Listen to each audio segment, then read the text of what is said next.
Topics with our very own social media influencer Roy Kanyi joining me for this. What's trending, Roy? Let's start off with one of the biggest subjects this morning, the president's attire.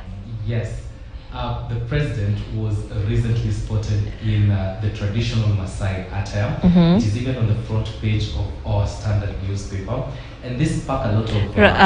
Roy, unfortunately, I have to clarify that was not, he was not spotted. He was, those are pictures taken by his press team, right? Yes. In full Maasai regalia, looking all decked out. There's one where he's posing like Maasai with one foot on his knee. And of course, we had the beautiful Maasai beading that was on his neck and on his waist. We saw all that, and even down to the what we call akala, the rubber shoes. Very clear that he was trying to show something tribal, and I do believe this was during the Maasai Mara crossing of the wildebeest, right? Yes. Okay.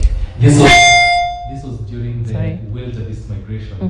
This sparked a lot of conversation online, where a lot of people are like, okay, we've never seen the president of Kenya dressed in such attire. Yes. And also recently, he has also been spotted wearing kaunda suits. Oh, yes. So a lot of people are like, wow, this is bold of the president to actually embody, to wear African attire. Some people also are like, should we give the president maybe a Maasai name? And what name will it be? Yes. Yeah. So that is. So the suggestions are also being made on Twitter and I believe Facebook. Yes.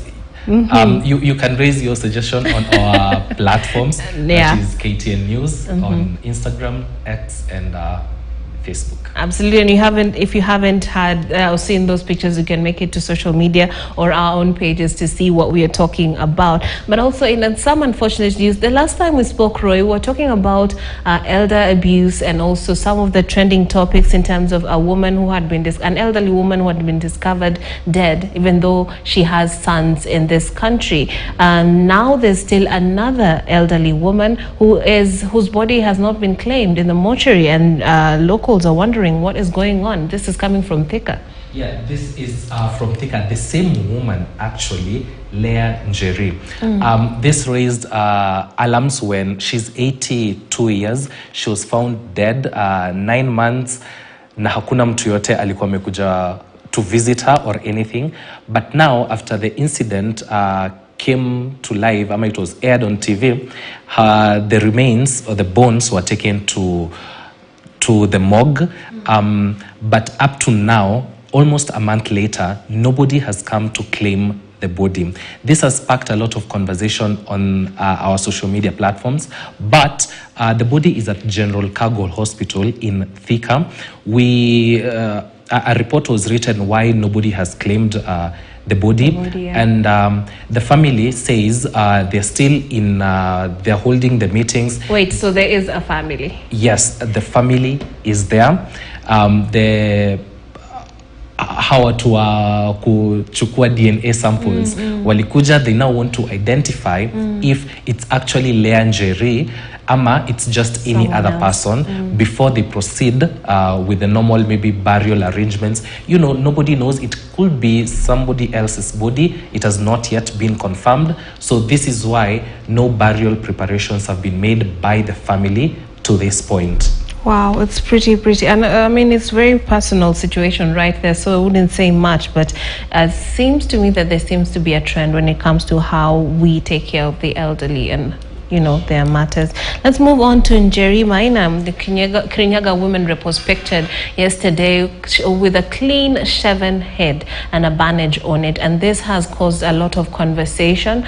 On one hand, on whether she was actually, you know, battered. On the other hand, on of course, violence in politics in this day and age in Kenya. That shouldn't be happening, right, Roy? Yeah, that shouldn't be happening. So Njeri Maina is the women rep Kirinyaga. She was attending a meeting with her citizens, ama wananchi.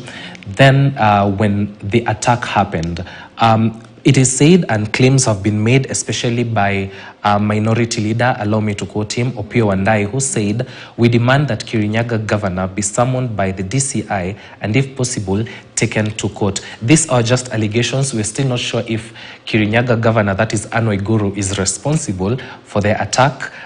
No claims have been made yet. Even Martha Karua went on to say violence is totally unacceptable, and in these circumstances, the criminal DCI and ODPP should act appropriately.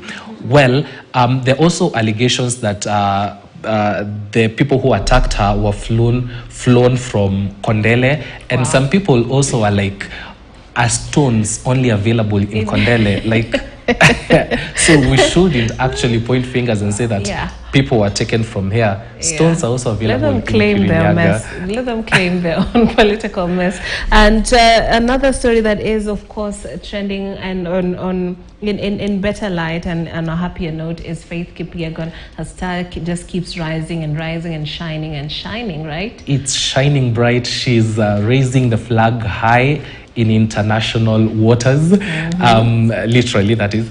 So Faith Kipyegon has won or has defended her title. She's a world record holder of the 1,500 meters race.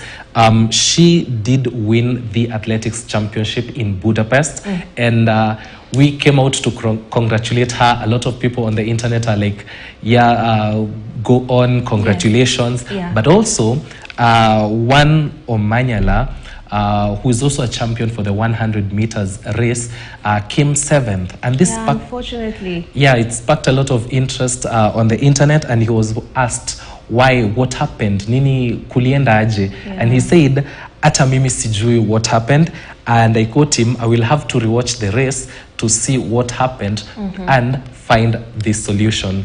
So congratulations to Faith Kipyegon. Also congratulations to Omanyala, even though he still didn't win as we maybe expected. I know. It's unfortunate, but clearly I felt for him, as he was saying, even him, he doesn't know what happened during the race. Yes. Yeah, but clearly, of course, this will probably give him fuel to do better, and of course, more understanding of what happened after he watches it. Now, lastly, Somalia has done away with Twitter and other social media platforms. Why?